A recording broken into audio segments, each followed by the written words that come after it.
Hello everyone, আসসালামু আলাইকুম। Welcome back to my channel Adnan mom লাইফস্টাইলে আপনাদের সবাইকে স্বাগতম। আশা করছি আমার আজকের ভিডিওটি যে যেখান থেকেই দেখছেন সবাই আল্লাহর রহমতে ভালো এবং সুস্থ আছেন। আলহামদুলিল্লাহ, আমিও আমার পরিবারকে নিয়ে ভালো, সুস্থ এবং নিরাপদে আছি। তো সব পেশার মানুষের চাকরিজীবীদেরই কিন্তু ছুটি আছে, কিন্তু গৃহিণীদের কিন্তু কোনো ছুটি নেই। তাদের কিন্তু তাদের সংসারের কাজ, ঘরের কাজ সব কিছু কিন্তু সামলাতেই হয়, করতেই হয়। কিন্তু আজকে আমার ছুটির দিন, সেটা কীভাবে আর আপনারা ভিডিওটা দেখলেই বুঝতে পারবেন। তো এইখানে এই যে আমরা সকালবেলা কিন্তু একটা স্বাস্থ্যকর নাস্তা করছি। তো এইখানে এটা কিন্তু একটা পাতা, এটাকে আমরা গ্রামের আমাদের ওদিকে আর কি কাজলি পাতা বলে। তো এটা কিন্তু খাওয়া স্বাস্থ্যের জন্য অনেক ভালো। তো এটাই আজকে সকালে আমরা খেয়ে নিচ্ছি সকলে মিলে। আর এটা কিন্তু সকালবেলা এইসব খাওয়া কিন্তু অনেকটা কষ্টকর, কিন্তু এটা আমার স্বাস্থ্যের জন্য যেহেতু ভালো, ওই জন্য আর কি আমরা সবাই মিলে খেয়ে নিচ্ছি।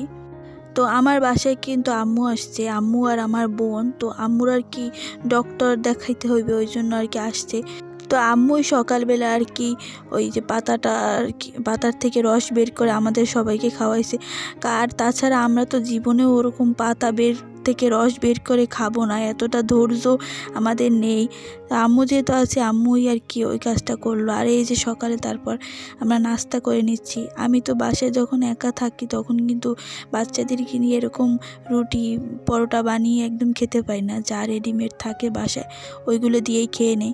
তো আম্মু যেহেতু আছে, সে তো আর আমাদেরকে ওইগুলো খেতে দেবে না। সে আর আমার বোন আর কি মিলে এই যে সকালের নাস্তা, তারপর সব কাজকর্ম করছে আর কি। তো রান্নাঘরের দায়িত্বটা যেহেতু আম্মুই নিয়েছে, তো আমি ভাবলাম আমি সংসারের অন্য কাজকর্মগুলো করি, একটু ক্লিনিংয়ের কাজ করি আর কি। এই র্যাকগুলোতে কিন্তু অনেক বেশি ময়লা হয়েছিল, তো র্যাকগুলো ভাবলাম পরিষ্কার করে নিচ্ছি। আর ঘরের অন্য অন্য ভিডিও করতে পারছি না, কারণ ঘরটা একটু এখন এলোমেলো আছে। যেহেতু গত ভিডিওতে দেখিয়েছিলাম যে একটা আলমারি এনেছি, তো এই আলমারিটা এক জায়গায় সেট করতে গিয়ে সব কিছু এলোমেলো করা লাগছে, খাট অন্যদিকে ঘোরানো লেগেছে। তারপর সব কিছুই আর কি একটু এলোমেলো আছে, এই জন্য আর কি অন্য ভিডিও করতে পারছি না। তো একসাথে ভাবলাম যে মোছামুছি করে তারপর আর কি সবগুলো ঠিকভাবে বসাই, যেহেতু আম্মু বাসায় আছে। রান্নাবান্না বা অন্য অন্য ঝামেলাগুলো আর করা লাগছে না, ওগুলো আম্মুই সামলাচ্ছে। তো মায়েরা হয়তো বা এরকমই হয়, নিজেদের যতই কষ্ট হোক না কেন সন্তানের কষ্টের কথা চিন্তা করে সব কিছুই কিন্তু করতে পারে। তো আম্মু আমাদের বাসায় আসলে কিন্তু সে কিন্তু ডাক্তার দেখাইতে আসে, তো এসে এক সেকেন্ডও বসে থাকে না। আমার যাতে কষ্ট না হয়, আমার যাতে কাজের চাপ কম হয়, এই জন্য রান্নাবান্না মোটামুটি সব কাজই করে। আসলে দেখা যায় কি সব খুঁজে খুঁজে নোংরা কাপড় বের করে, সে ধুয়ে দিয়ে যায়।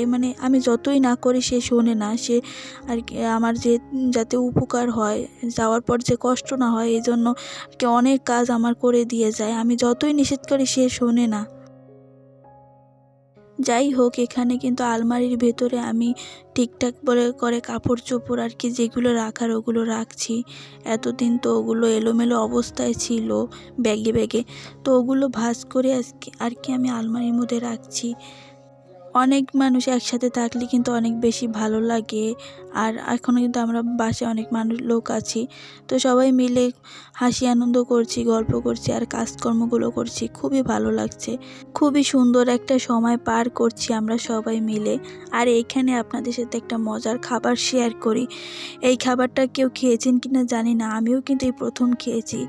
এই যে বিচিগুলো দেখতে পাচ্ছেন, এগুলো কিন্তু যে বরবটির বিচি। বরবটি আমাদের বাড়িতে আম্মু লাগিয়েছিল, তো ওই গাছটাই আর কি শেষের দিকে যখন বরবটিগুলো পেকে যায়, একদম শুকিয়ে যায়, তখন আর কি গাছ থেকে পেড়ে তারপর এরকম শুকিয়ে রেখেছে। আর এখন কিন্তু এটাকে লবণ পানিতে কিছুক্ষণ ভিজিয়ে রেখেছিল। আর এটা কিন্তু আমি খাইনি কখনো, কেমন লাগবে আমি জানি না। তো খাওয়ার পরে যেহেতু খাওয়ার পরে বয়সটা দিচ্ছি, এখন আমি বলতে পারবো কেমন লাগে খেতে। তো এটা কিন্তু খেতে অনেক বেশি মজার ছিল। আমরা যে ডাল ভাজা খাই ওইটার মতো লেগেছে খেতে। আমি কিন্তু প্রথমে একদমই খেতে চাই নাই। আম্মু বলছে যে খা খা। তারপর আমি অনেক ভয়ে ভয়ে একটু খেয়েছি। ভাবলাম কেমন না কেমন লাগে, ওই জন্য আর কি খেতে চাইনি। পরে দেখলাম যে অনেক মজা লেগেছিল খেতে, ডাল ভাজার মতো লেগেছে একদম খেতে। শুকনো শুকনো বরবটির বিচিটাকে প্রথমে কী করতে হবে, লবণ পানির মধ্যে কয়েক ঘন্টার জন্য ভিজিয়ে রাখতে হবে। আর তারপরে এই যে কড়াইতে এখন তেল দিয়ে তারপরে এটাকে ভেজে নিচ্ছে। আর এটা কিন্তু ভাজার পর একদম মচমচা হয়ে গিয়েছিল। আর আপনারা কেউ এটা খেয়েছেন কিনা সেটা কিন্তু কমেন্ট করে জানাতে পারেন। আর যদি না খান কেউ এরকম ট্রাই করে দেখতে পারেন। যখন বাসায় বরবটি নিয়ে আসে তখন মাঝে মাঝে হয় কি, বরবটি অনেক পাকা থাকে, অনেক বয়স্ক থাকে, আর ওগুলোর বিচিগুলোও কিন্তু অনেক শক্ত থাকে। তখন কিন্তু ওগুলো শুকিয়ে রেখে দিতে পারেন আর এইভাবে খেতে পারেন। আর এটা কিন্তু খেতে অনেক বেশি মজার হয়। যাই হোক, এখানে কিন্তু আম্মু দুপুরে রান্নার আয়োজন করছে, আর আমি তো ঘরের অন্য কাজগুলো করছি। আর মাঝে মাঝে এসে টুকটাক একটু আম্মু রান্না করছে ওগুলোর ভিডিও করছি। তো এখানে কিন্তু এই যে কচু রান্না করবে আজকে। এই কচুটা কিন্তু আম্মু আসার সময় বাড়ি থেকে নিয়ে আসছে। তো এটা বাড়িরও না, আমার নানা বাড়ি থেকে নিয়ে আসছে। তো এই কচুটা কেউ খেয়েছেন কিনা জানি না, এটাকে আমাদের ওদিকে আর কি দুধমান কচু বলে। আর এই কচুটা রান্না করে খেতে কিন্তু অনেক বেশি মজা। মুরগি, তারপর গরুর গোশ, তারপর মাছ, যে কোনো কিছুর সাথেই রান্না করে খাওয়া যায়, অনেক বেশি মজার হয়ে থাকে এই কচুটা খেতে। যারা খেয়েছেন তারা কিন্তু অবশ্যই কমেন্ট করে জানাতে পারেন। তো এটা আজকে আমরা মুরগির মাংস দিয়ে রান্না করব। আর এটা কাটার পর দেখতেই পাচ্ছেন কি পরিমাণ সাদা দেখাচ্ছে, একদম দুধের মতো। ওই জন্যই হয়তোবা দুধমান কচু বলে এটাকে। তো যাই হোক, অন্য কাজ করার ফাঁকে আম্মু কিন্তু এদিকে রান্না বসিয়েও দিয়েছে। রেসিপি আর শেয়ার করলাম না। তো দেখতেই পাচ্ছেন মুরগির কালারটা কত বেশি সুন্দর।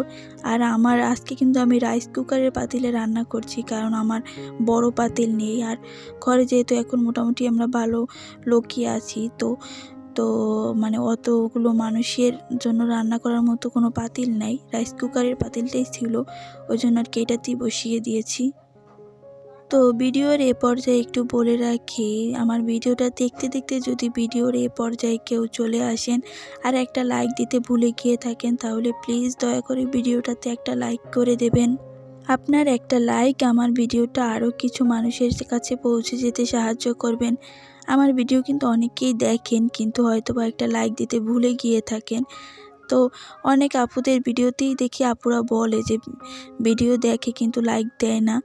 তো আমি প্রথমের দিকে এটা খেয়াল করি নাই, অত একটা, কিন্তু এখন খেয়াল করে দেখলাম যে আসলে ভিডিওতে ভিউ তারপর কমেন্টের তুলনায় কিন্তু লাইকের সংখ্যা একদমই কম।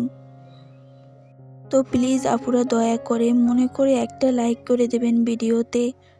আর আপনি যদি আমার চ্যানেলে নতুন হয়ে থাকেন তাহলে আমার চ্যানেলটাকে প্লিজ সাবস্ক্রাইব করে আমার পাশেই থেকে যাবেন। আর আপনি যদি এই কাজগুলো অলরেডি করে থেকে থাকেন তাহলে আপনাকে অসংখ্য ধন্যবাদ জানাই। তো আমরা গৃহিণীরা কিন্তু আমাদের সংসারের জন্য সারা বছর কিন্তু অক্লান্ত পরিশ্রম করি, আর সেই পরিমাণে কিন্তু আমরা কোনো বেতনও পাই না। তো অন্য চাকরিজীবীরা কিন্তু বাহিরে কাজ করে, আবার বেতনও পায় ঠিক মতো, আবার তাদের কিন্তু সময় মতো অনেক সময় কিন্তু তাদেরকে ছুটিও দেয়। কিন্তু গৃহিণীরা এমন একটা কাজই করে, আমরা গৃহিণীরা এমনই একটা কাজ করি যে আমাদের কোনো সারা বছরেও কোনো ছুটির দিন নেই, ঠিকভাবে একটু বিশ্রাম নেওয়ারও আমাদের সময় নেই।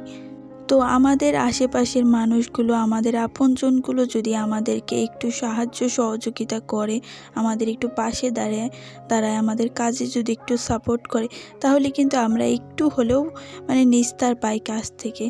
তো আম্মু বাসায় এসেছে, এই জন্য আর কি একটু রিল্যাক্সে আসি, আর কি একটু রিল্যাক্সে বসে খাওয়া দাওয়া করতে পারছি, কারণ আম্মু একদমই আমাকে কাজ করতে দেয় না। বাসায় আসলে সে অনেক কাজ করে, আর তার নাতিরা তো বাসায় আম্মু আসলে তো আমাকে একদম চেনেই না। তো তাদের খাওয়া দাওয়া ওঠা বসা সব কিছু নানুর সাথে, কোনো কিছুই আমার সাথে করবে না। যাই হোক, এদিকে কিন্তু আমাদের দুপুরের খাওয়া দাওয়া রেডি। একসাথে সবাই মিলে আমরা বসে খাচ্ছি। একসাথে বসে কিন্তু খেলে যে কোনো খাবারই কিন্তু অনেক বেশি মজার হয়ে থাকে।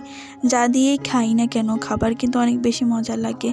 তো প্রথমে কিন্তু আমরা ওই যে পুঁই শাক দিয়ে খেয়ে নিয়েছি, আর ওই পুঁই শাকটাও কিন্তু আম্মু বাড়ি থেকে নিয়ে আসছে। তো আজকে দুপুরে খেতে খেতে আপনাদের কাছ থেকে বিদায় নিচ্ছি। আপনারা সবাই ভালো থাকবেন, সুস্থ থাকবেন, আর আমাদের জন্য অনেক বেশি বেশি দোয়া করবেন। আল্লাহ হাফেজ। আসসালামু আলাইকুম।